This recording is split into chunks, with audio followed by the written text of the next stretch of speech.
본인도 모르게 신용 등급이 쑥쑥쑥 올라가는 것을 느낄 수 있을 겁니다.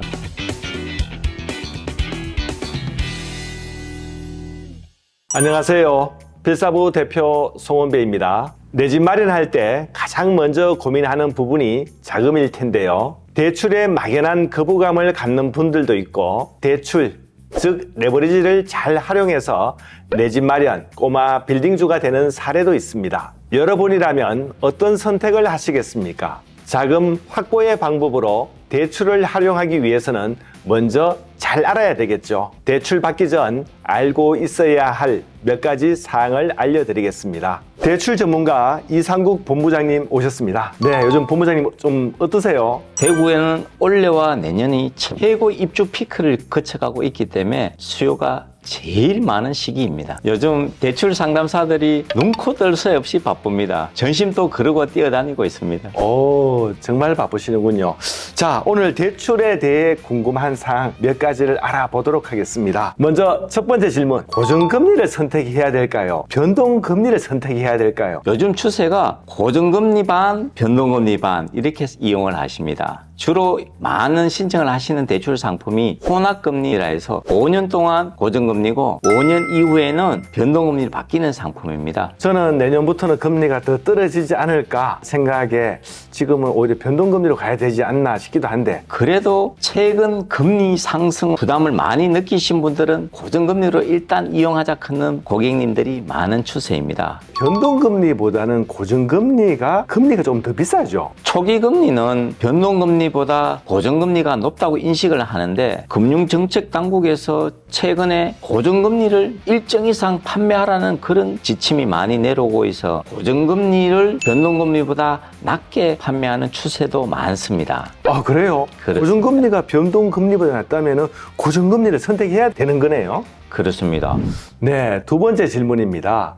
주거래은행에서 대출 받는 게 유리한 겁니까? 아니면 무작정 금리가 싼 은행을 가는 게 나은 겁니까? 어떤 선택을 해야 되죠? 대출 상품을 이용하실 때 먼저 주거래은행에 가서 문의하시고 상담하시는 게 우선적으로 고려의 대상은 맞습니다만, 그러나 의외로 주거래은행보다 더 낮은 금리를 제시하는 은행들이 많다는 겁니다. 네. 그러하기 때문에 열심히 발품을 팔아서 0.1%도 낮은 금리를 이용하시는 게 고객님들 입장에서는 많이 도움이 안 되겠습니까? 자, 세 번째 질문입니다. 대출 금리를 완화받으려고 하면은 신용 등급을 관리를 잘해야 한다고 하더라고요. 그러면 신용 등급을 높이는 방법이나 관리하는 어떤 방법이 있을까요? 통신비용, 관리비, 건강보험, 국민연금 등 모든 세금은 첫째 연체가 없어야 되고요. 네. 그리고 대출을 내시더라도 정해진 날짜, 약속된 날짜에 잘 납부하시면 본인도 모르게 신용 등급이 쑥쑥쑥 올라가는 것을 느낄 수 있을 겁니다. 네.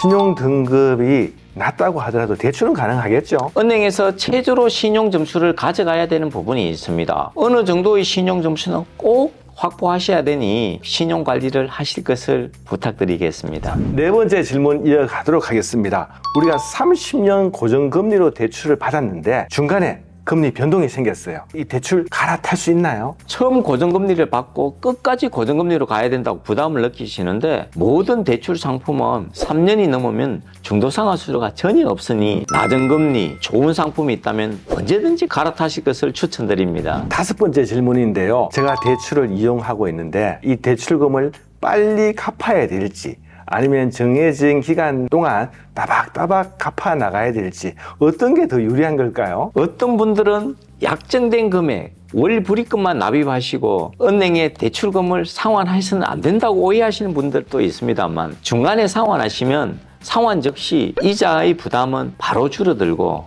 원리금 상환 금액도 상환되는 것만큼 줄어드니 여유자금이 단 100만 원이 생겼으더라도 언제든지 상환하신 것을 추천드립니다. 그렇다고 해서 조기 상환 수수료까지 물어가면서 갚을 필요는 없겠죠? 상환하러 오셨는데 중도 상환 수수료를 달라고 하니 다시 돌아가시는 분들도 계시지만, 따져보면은 중도 상환 수수료를 조금 부담하시더라도 고객 입장에서는 갚는 즉시 이자의 부담이 줄어드니 바로 갚는 게 무조건 유리하다고 저는 봅니다. 갚을 수 있는 형편이 되면은 조기 상환 수수료를 부담하면서도 갚는 게 경제적으로는 더 큰 이득이라는 말씀이네요. 그렇습니다. 자, 6번째 질문 이어가도록 하겠습니다. 대출 상환 방식도 여러 가지가 있던데요.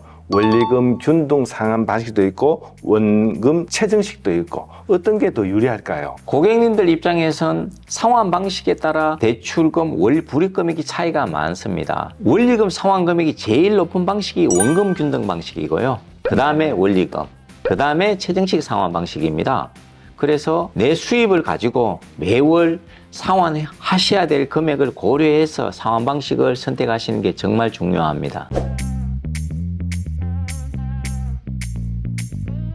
네, 마지막 질문입니다. 제가 대출 상담을 하려면 어디로 찾아가야 될까요? 보통 은행에 방문하시면 대출 창구로 안내를 해드립니다. 그러나 전문적으로 좀 더 깊이 있는 대출 상담을 원하시는 고객님들은 대출 상담사를 추천해 달라고 하시면 많이 추천을 해 주시는데요. 모든 은행에서 대출 상담사 제도를 이용하고 있는 걸로 알고 있습니다. 사실 우리가 일반인들은 이 대출 상품의 정보가 좀 제한적이거든요. 우리 본부장님 같은 경우는 이제 대출에 대한 해박한 지식을 가지고 계시니까 좀 전문적인 상담을 해 주실 수 있다는 말씀이네요.